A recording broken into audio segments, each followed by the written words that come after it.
नमस्कार शेतकरी मित्रांनो, कांदा उत्पादक शेतकरी बांधवांसाठी आताच्या क्षणाची सर्वात महत्त्वाची आणि मोठी बातमी. कांदा संदर्भातील कांद्याच्या भावात वाढ होणार का, कधी, किती आणि कशामुळे होणार, काय महत्त्वाचे कारण आणि एकंदरीतच कांद्याचे भाव कमी या ठिकाणी कशामुळे झाले, काय त्या पाठीमागचे कारण आहे आणि कांद्याचे भाव कमी झाले तर ते वाढवण्यासाठी काय मार्ग शोधणार आहे, त्या संदर्भातील महत्त्वाचे अपडेट आहे. संपूर्ण बातमी, संपूर्ण घडामोडी आपण याच्या माध्यमातून जाणून घेण्याचा प्रयत्न करणार. तर महाराष्ट्रातील तमाम कांदा उत्पादक शेतकरी बांधवांना एकच विनंती, व्हिडिओ शेतकरी अतिशय महत्त्वाचा व्हिडिओ जर आवडला तर नक्की लाईक करा. चॅनल असाल तर माझा शेतकरी यूट्यूब चॅनल सबस्क्राईब करून सोडलं बेकन म्हणजे घंटा असू नका, जेणेकरून नोटिफिकेशन तुमच्यापर्यंत पोहोचते. चला तर मित्रांनो, व्हिडिओला सुरुवात करतो. करू शकता पडत्या कांदादराच्या वांद्याला शोधणार मार्ग.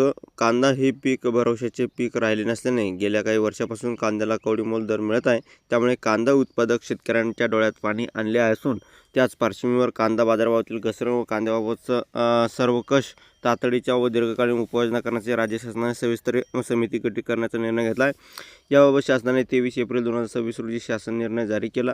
गेल्या 25 मार्च 2026 रोजी मुख्यमंत्री देवेंद्र फडणवीस यांच्या कांदा दरातील घसरण आणि उपाययोजना या संदर्भातील बैठक झाली.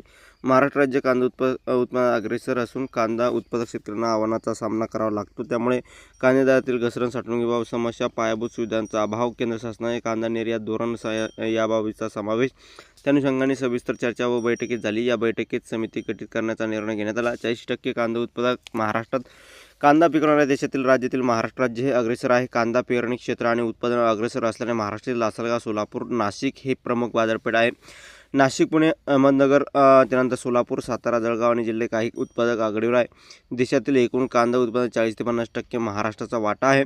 आणि अशी समितीची रचना वित्तीय सुधारणा, वित्त विभागाचे अपर मुख्य सचिव हे या समितीचे अध्यक्ष असून प्रधान सचिव सहकारी विपणन व वस्त्रोद्योग विभाग, सचिव कृषी व पदुम विभाग, कृषी व पदुम विभाग मंत्रालय आयुक्त कृषी महाराष्ट्र राज्य पुणे याच्या समिती सचिव, कार्यकारी संचालक महाराष्ट्र राज्य कृषी पणन मंडळ पुणे हे समिती सदस्य सचिव आहेत.